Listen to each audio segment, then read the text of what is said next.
សត្វលោកនៅក្នុងវដ្តសង្សារសុទ្ធតែនៅក្នុងអំណាចនៃពេលវេលាដូច្នេះសុខក្តីទុក្ខក្តីសេចក្តីដឹងខ្លួនឥឡូវនេះក្តីសុទ្ធតែមានពេលវេលាទាំងអស់ស្មារតីរសាចិត្តមិនចាប់ប្រកាន់នៅអ្វីៗនោះគឺលែងចោលបណ្ដោយឲ្យពេលវេលាធ្វើការទៅតាមធម្មជាតិ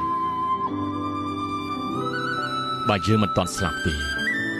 យើងនឹងមានឱកាសសិក្សាថាអ្វីដែលយើងមិនបានសាងគឺមិនមែនជារបស់យើងឡើយសប្បាយចិត្តត្រឹមតែមានជីវិតបាននៅរស់ក៏ជាសេចក្តីសុខមួយបែបហើយ